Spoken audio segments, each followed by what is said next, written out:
আপনার দোকানপাট বন্ধ, কি অবস্থা ভাই বলেন? মেন কথা হচ্ছে গিয়ে যেহেতু প্রশাসন তাদের একটা সিদ্ধান্ত গেছে যে ফুটপাত উঠাই দিবে, উঠাক, বাট আমরা এমন একটা পজিশনে আছি, এই রাস্তাটা 3:30টার পরে কিন্তু এখানে কোনো কাজ নাই। যেহেতু এখন 3:30 4টা পর্যন্ত অফিস, এরপরে কিন্তু এই রাস্তায় কোনো কাজ নাই। দেখেন এই রাস্তায় যে পার্কিং লট, তার পিছনেও ভাই অনেক জায়গা আছে। এরপরে হচ্ছে গিয়ে যায় ফুটপাত। এই এখানে যে শত শত উদ্যোক্তা আছে, প্রায় 3000 উদ্যোক্তা আছে, যারা কিনা হচ্ছে গিয়ে এখানে মানে বিজনেস করে কিন্তু তাদের রুটি চালাচ্ছে।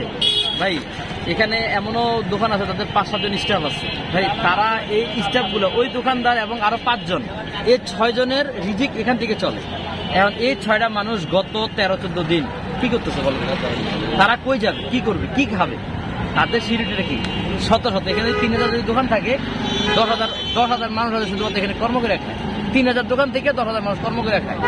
আচ্ছা, সরকারের কাছে কি চাওয়া? সরকারের কাছে একটাই চাওয়া, যেহেতু আমাদের কোনো মেইন রোড না, এটা একটা সাব রোড, আর এখানে পার্কিং লট এত বড় যে আর আমরা তো এখানে বিকেলে আসি, যেহেতু আমাদের এখানে দিনে কোনো কাজ নাই, 5টার পরে আসি। তো 5টার পরে যদি আমাদেরকে একটু সুযোগ দেওয়া হয়, এখানে শুধু আমাদের অনেক মহিলা উদ্যোক্তা আছে যারা ছোট ছোট কিছু স্টল নিয়ে বসে তাদের ছোট ছোট স্বপ্নগুলো পূরণ করে, কিন্তু গত কয়েকদিন থেকে তাদের সবকিছু বন্ধ। একজন আপুর সাথে একটু কথা হয়েছিল, বা ভাই এই মাসে বাসা ভাড়াতে এই অবস্থা নাই। একজন আপু বলতেছে ওনারা ঢাকা শহরে টিকে আছে শুধুমাত্র ছোট ছোট ফুডকার্টগুলো দিয়েই।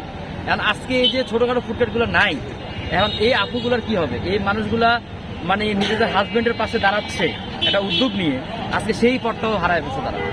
প্রশাসনের দৃষ্টি আকর্ষণ করছি, আমাদের আগারগাঁয়ের যেই জায়গাটা আছে এটা 3টার পরে কোনো কাজে লাগে না, কারণ এখানে 3টার পরে কোনো মানুষ থাকে না। অফিস টাইম 3টা বাজে শেষ, এই পুরো এলাকাটা পুরো ফাঁকা, কোনো মানুষজন নাই।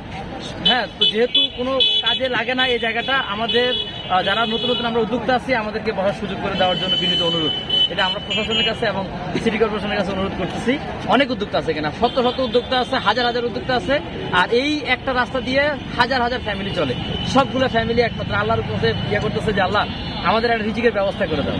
আচ্ছা, আপনাদের যদি এই জায়গা বাদে অন্য জায়গায় আপনাদের পুনর্বাসন দেওয়া যাবেন? এখন মেন কথা হচ্ছে দেখেন, পুনর্বাসন বলতে এই জায়গার থেকে এই জায়গার মতো জায়গাতে আমার মনে হয় না। যেমন গুলিস্তানের বিষয়ে আমি বলি, আমি খারাপ বলতেছি না, যেহেতু এটা মেইন রোড, ওখানে ক্রাউড হয় বেশি। এখানে কিন্তু 3টার পরে কিন্তু মানুষজন ঘুরতে আসে, নিঃশ্বাস ছাড়তে আসে। এই পর্যটনদের যে ছাড়া নিঃশ্বাস, এই নিঃশ্বাসগুলো নিয়ে আবার কিছু কিছু উদ্যোক্তা আছে, তারা কিনা এই নিঃশ্বাসগুলো দিয়ে কিন্তু তারা তাদের স্বপ্নগুলো পূরণ করে। এখন আজকে দেখেন শত শত উদ্যোক্তা রাস্তায় রাস্তায় ঘুরতেছে।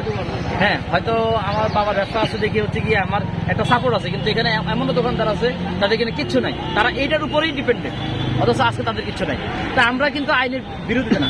যেমন প্রশাসন বলছে বন্ধ, আমাদের বন্ধ, আমরা কিন্তু ঘুরি না। প্রশাসনের উদ্যোগ কিন্তু আমরা যাই নাই, সরকার যেটা বলছে আমরা সেটাতেই এগ্রি আছি আলহামদুলিল্লাহ। বাট আমাদের সরকারের কাছে একটাই আবেদন যে এখানে যতগুলো উদ্যোক্তা আছে তাদেরকে একটা ব্যবস্থা করে দেয়, তারাও হচ্ছে কি ইয়া করে। কিন্তু এই মানুষগুলো কিন্তু চিন্তায়, চাঁদাবাজি, মাদকের সাথে জড়িত, প্লাস হচ্ছে গিয়ে গাঁজা, ইয়াবা, কত সমস্যা এখানে শুরু হয়ে যাবে কদিন পরে। এতদিন হয়তো দোকানদারদের কারণে পারে নাই, এখন দেখবে যে চিপায় চাপায় পয়সা গাঁজা খাবে, কারণ বলার মতো কেউ নাই, কেউ আছে কেউ নাই। তো এগুলো একটু দেখবেন সবাই।